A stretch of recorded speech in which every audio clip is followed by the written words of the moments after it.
Live from Susquehanna University, this is Late Night with the Chaplain. Hello and welcome to the latest edition of Late Night with the Chaplain. I am your host, Ryan Rodriguez, and today we have the president of Phi Mi Delta, Ben Capozzoli. Ben, how are you doing today? Good. How are you, Ryan? Doing good. I'm doing pretty good. So tell us about your position. All right. So as president, I do a lot of things for the chapter. Primarily, my job is to kind of be the face of the chapter, represent us in contexts outside of the chapter. So with the Greek Life Advisor, any of our chapter advisors, people like that. Anyone that wants to meet with Phi Mi Delta, figure something out. If it's not related to a specific position like service or something, it falls on me. So I'm in charge of setting up the meetings, representing us, putting on a professional face, and showing them what Phi Mi Delta is all about. Great. Yeah, you're definitely like the face of our organization. Yeah, sorry about that. Oh, no problem. So when did you join? So I joined fall of 2013 as a sophomore.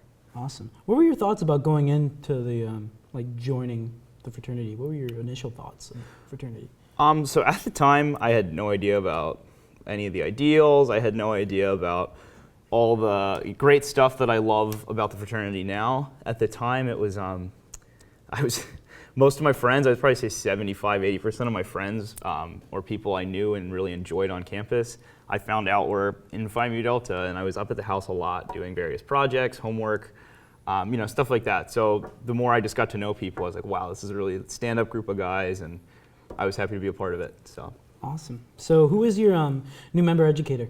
Kalen Perez, the great Kalen Perez. The great Kalen Perez. So tell us some memories that you have of your member ed. So Kalen's test was actually really funny. He had his serious questions about FIPG policy and all of those things that he needed to cover, all the things from the Oracle, all that. But he also had an individual question for each brother on the exam that was related to something about them, and it was really, really funny. And he just wanted a funny, open-ended answer, and it was actually really, it made it special because he took a chance and really got to know us, and it showed when he did that. So yeah, it's pretty funny. Rob, the new member educator right now, he we had basically some questions about Pokemon, what specific type would go best against another specific type. So that was pretty cool. So you're a senior. How has the fraternity changed since you joined to now?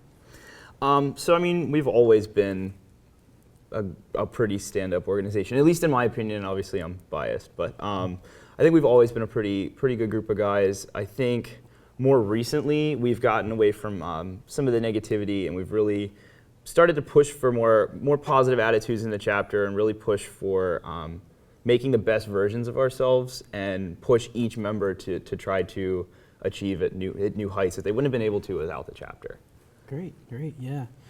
Definitely, the chapter allows you to grow in so many different ways that you would have never thought were possible. Yeah, I couldn't agree more. Yeah. I didn't even think I would ever be president when I joined, and now look at me. So. Now look at you. So since you are a senior, what are your plans after Susquehanna?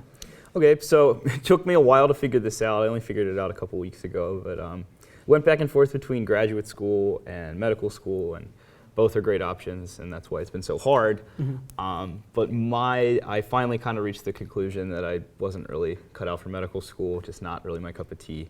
I want to be able to enjoy my life after I graduate, mm-hmm. and medical school is not something that allows you to do that for a couple of years. So mm-hmm. my plans are to, because I got a little bit of a late start on everything, I'm going to take a year off, work as a lab tech, and build my resume up, and then hopefully get into some kind of a lab and go for my PhD. Great. And that is all the time we have. Thank you for tuning in, and we'll see you next time.